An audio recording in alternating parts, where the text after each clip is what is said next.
Bismillahirrahmanirrahim. Assalamualaikum warahmatullahi wabarakatuh. Alhamdulillahilladzi hadana lihada wa ma kunna linahtadiya laula an hadanallah. Asyhadu an la ilaha illallah wahdahu la syarikalah wa asyhadu anna Muhammadan abduhu wa rasuluhu la nabiyya ba'da. Allahumma salli wa sallim wa barik ala sayyidina Muhammadin wa ala alihi wa ashabihi ajma'in. Amma ba'du fa ya ibadallah, kaum muslimin sidang jemaah salat zuhur rahimakumullah. Kembali kita bersyukur kepada Allah Subhanahu wa taala. Pada zuhur hari ini kita masih diberikan nikmat sehat dan kesempatan dari Allah Subhanahu wa taala, sehingga pada hari ini kita dapat hadir bersama-sama insyaallah. Sebentar lagi kita akan menunaikan kewajiban kita melaksanakan salat zuhur berjemaah. Semoga amal ibadah yang kita laksanakan pada siang hari ini diterima oleh Allah Subhanahu wa taala. Amin ya rabbal alamin. Kemudian salawat serta salam kepada junjungan kita Nabi besar Muhammad sallallahu alaihi wasallam. Allahumma salli ala sayyidina Muhammad wa ala ali sayyidina Muhammad. Kaum muslimin sedang jemaah salat zuhur rahimakumullah. Judul tausiah singkat kita pada siang hari ini adalah 6 hal yang membuat hati menjadi rusak. Kaum muslimin sedang jemaah salat zuhur rahimakumullah. Di dalam sebuah hadis dari Nu'man bin Bashir radhiyallahu anhuma, Nabi Muhammad sallallahu alaihi wasallam bersabda, "Ala inna fil jasadi mudghah, iza salahat salahal jasadu kulluh, wa iza fasadat fasadal jasadu kulluh, ala wa hiya qalbu." Hadis riwayat Bukhari dan Muslim. Kata Rasulullah sallallahu alaihi wasallam, di dalam jasad kita ada segumpal daging yang apabila segumpal daging itu baik, maka baiklah jasadnya. Tetapi apabila segumpal daging tersebut rusak, maka rusak jugalah jasadnya. Ketahuilah oleh kamu, kata Rasulullah, segumpal daging itu disebut dengan jantung atau disebut dengan hati. Kaum muslimin, hadis ini dapat dimaknai dengan 2 sudut pandang. Yang pertama, secara jasmani, Rasulullah sallallahu alaihi wasallam telah mengingatkan kita tentang betapa vitalnya fungsi jantung bagi tubuh manusia. Jantung memiliki fungsi utama mengalirkan darah ke seluruh tubuh melalui pembuluh darah. Yang kedua, jantung juga bertugas untuk menyalurkan nutrisi ke seluruh tubuh kita. Yang ketiga, jantung juga berperan membuang metabolisme yang tidak baik dari tubuh kita. Betapa pentingnya jantung itu. Apabila jantung ini normal, maka pertanda jasmaninya itu sehat. Tetapi sebaliknya, apabila jantung itu sudah bermasalah, maka bermasalah jugalah kesehatan manusia itu secara keseluruhannya. Yang kedua, dimaknai dengan secara rohani. Istilah qalbu itu, kaum muslimin rahimakumullah, itu bisa dimaknai seperti apa yang sudah kita ketahui selama ini, bahwa qalbu itu berarti hati. Hati itu sesuatu yang tidak nampak, sesuatu yang tidak terlihat, tetapi hati memiliki peranan penting dalam setiap perilaku manusia itu sendiri. Di dalam hati itu pangkalnya niat, kaum muslimin rahimakumullah. Apakah niatnya tulus atau tidak? Seseorang itu jujur atau berpura-pura? Maka di dalam hati itulah, kaum muslimin rahimakumullah, terletak semuanya. Maka di dalam Islam, hati memiliki peranan yang sangat vital, yang sangat menentukan perilaku seseorang tersebut. Apabila hatinya bagus, maka insya-Allah perilakunya juga akan baik dan bagus. Tetapi sebaliknya, apabila hati manusia itu rusak, maka perilakunya juga akan rusak. Kaum muslimin sedang salat zuhur rahimakumullah. Lantas bagaimana kita menjaga hati itu supaya tetap sehat? Kalau kita mau menjaga hati tetap sehat, Al-Imam Ibnu Hajar Al-Asqalani di dalam sebuah kitab Muhibbah ala isdadi ila yaumin ila mi'ah yang memaparkan penjelasan Imam Hasan Al-Basri, setidaknya ada 6 perkara yang membuat hati itu menjadi rusak. Yang pertama, senantiasa atau selalu berbuat dosa, tetapi dia berpikir bahwa kelak dia akan bisa bertobat. Yang kedua, seseorang yang memiliki ilmu tetapi dia tidak mau mengamalkannya. Yang ketiga, orang itu beramal tetapi tidak ikhlas kepada Allah Subhanahu wa taala. Yang keempat, orang yang tidak pernah bersyukur. Yang kelima, orang yang tidak qanaah di dalam kehidupan ini. Yang keenam, seseorang yang tidak bisa mengambil pelajaran dari sebuah peristiwa kematian. Kaum muslimin sedang salat zuhur rahimakumullah. Yang pertama adalah orang yang selalu berbuat dosa dan dia berharap kelak dia bisa bertobat kepada Allah Subhanahu wa taala, adalah orang yang membuat hatinya sendiri menjadi rusak.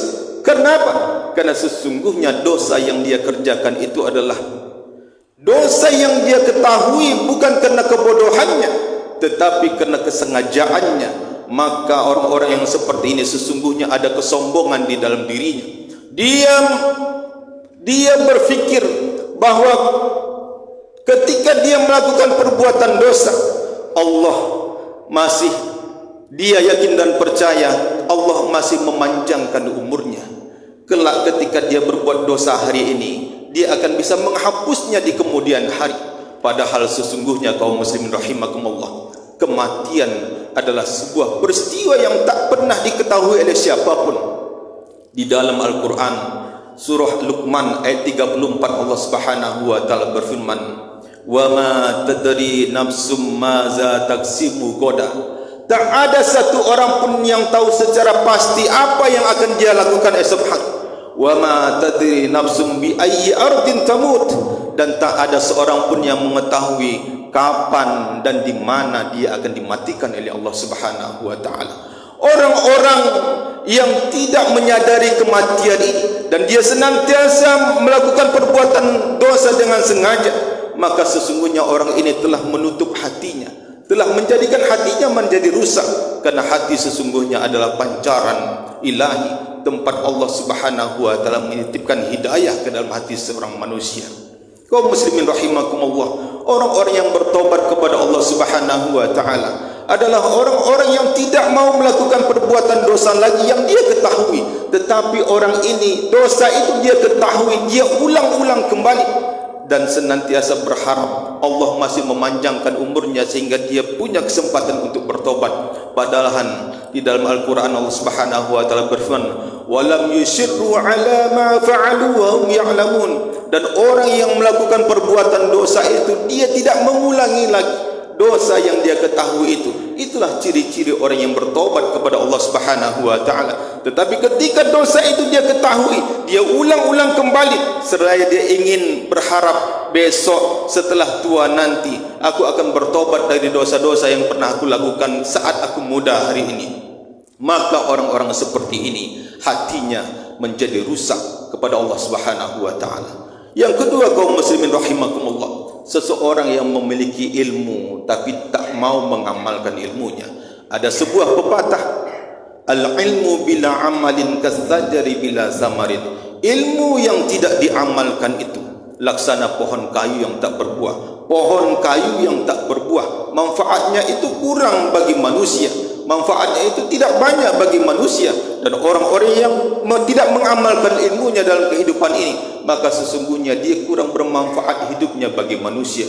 Kaum muslimin rahimakumullah, maka ketika kita menuntut ilmu, apapun ilmu yang kita dapatkan, ilmu itu wajib untuk kita amalkan, karena sesungguhnya keberkahan ilmu itu terdapat terhadap ketika dia sudah mau mengamalkan ilmunya, disitulah terlihat keberkahan ilmunya. Kaum muslimin rahimakumullah, yang ketiga, orang yang beramal tetapi tidak ikhlas di dalam beramal.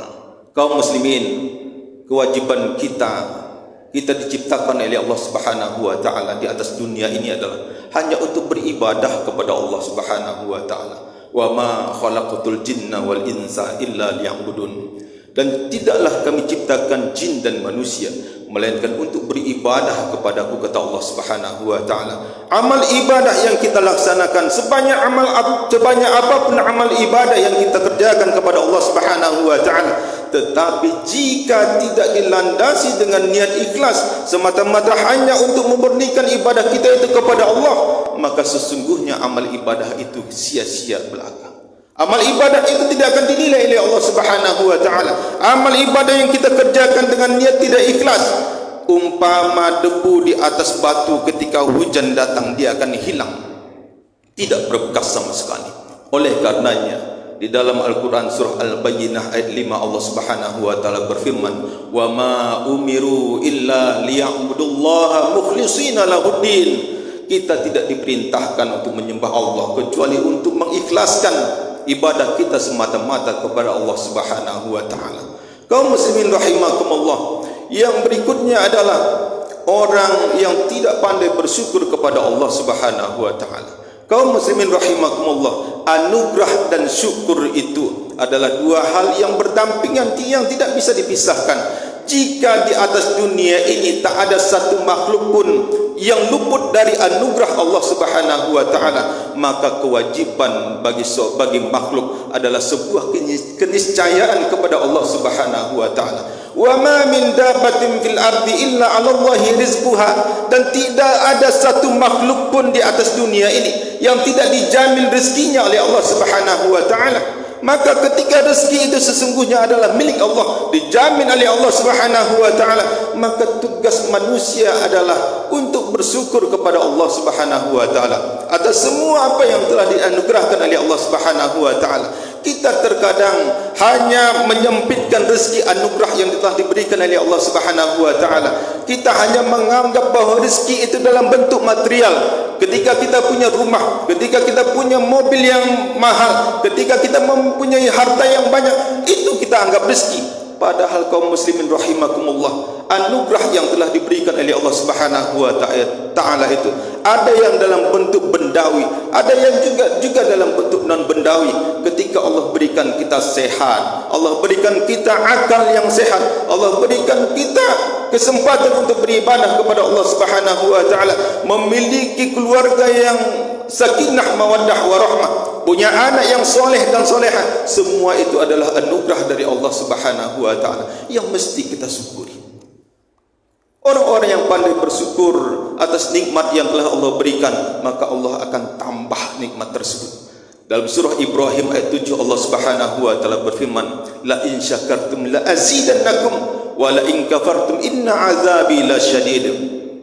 Jika kalian mensyukuri nikmatku, kata Allah, la azidannakum, ketika Allah yang mengucapkan ini pasti itu akan terjadi. Allah pasti tambah nikmat-nikmat itu dalam bentuk yang lain. Tetapi ketika kita tidak mensyukuri nikmat Allah, inna azabi lasyadid, maka ingatlah azab Allah itu amat sangat pedih. Kaum muslimin rahimakumullah, yang kelima, penyebab hati yang rusak itu adalah seseorang tidak qanaah dalam kehidupan ini. Apa itu qanaah? Menerima sesuatu yang telah Allah takdirkan kepada kita. Kita banyak kemudian orang-orang yang tidak qanaah itu, dia tidak pandai untuk mensyukuri nikmat Allah Subhanahu wa taala. Jangankan untuk mengucapkan rasa syukur, mengucapkan alhamdulillah atas semua nikmat yang telah Allah berikan kepada dirinya.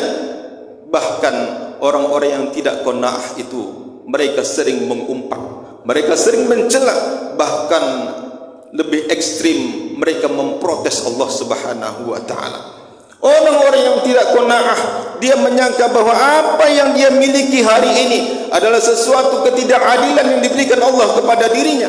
Bahwa dia menyangka orang-orang kaya yang dia lihat hari ini adalah mereka yang diberikan kasih sayang oleh Allah Subhanahu wa taala.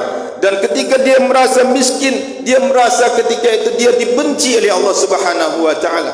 Ingatlah kaum muslimin rahimakumullah, Allah tidak akan pernah memberikan sesuatu itu secara tidak adil. Rezeki yang Allah berikan itu secara adil dan proporsional. Allah memberikan sesuatu kepada hambanya, kepada umatnya, kepada makhluknya, pastilah sesuai dengan kadar kebutuhannya. Terkadang ketika kita melihat keadaan kita dan kita bandingkan dengan orang lain, kita merasa nestapa, kita merasa menderita, padahal sesungguhnya kemiskinan itulah yang terbaik bagi kita.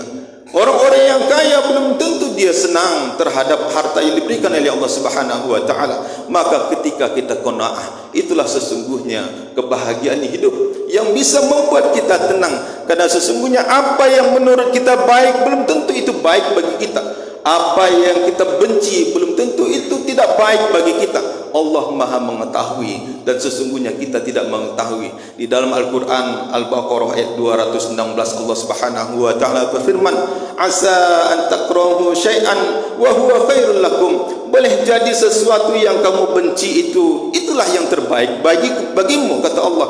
Wa asa an tuhibbu syai'an wa huwa syarrul lakum, dan sesuatu yang engkau cintai mungkin itu sesuatu yang tidak baik bagimu. Wallahu a'lamu wa antum la ta'lamun. Sesungguhnya Allah Maha mengetahui dan kita tidak mengetahui. Oleh karenanya syukuri kehidupan ini, syukuri nikmat yang telah Allah berikan ini dengan qanaah, dan kita mensyukuri setiap apa yang Allah berikan kepada kita. Kita bersyukur kepada Allah Subhanahu wa taala. Yang terakhir kaum muslimin rahimakumullah, seseorang yang tidak bisa mengambil pelajaran dari sebuah peristiwa kematian. Kaum muslimin rahimakumullah, kematian itu adalah sesuatu yang pasti. Ketika kita mengantarkan jasad saudara kita ke tempat peristirahatan yang terakhir, maka sesungguhnya saat itu Allah sedang memberikan pelajaran kepada kita. Kemarin teman kita mungkin sama-sama datang ke masjid bersama kita. Hari itu dia terbaring, terbujur kaku, tak bisa lagi berbuat apa-apa.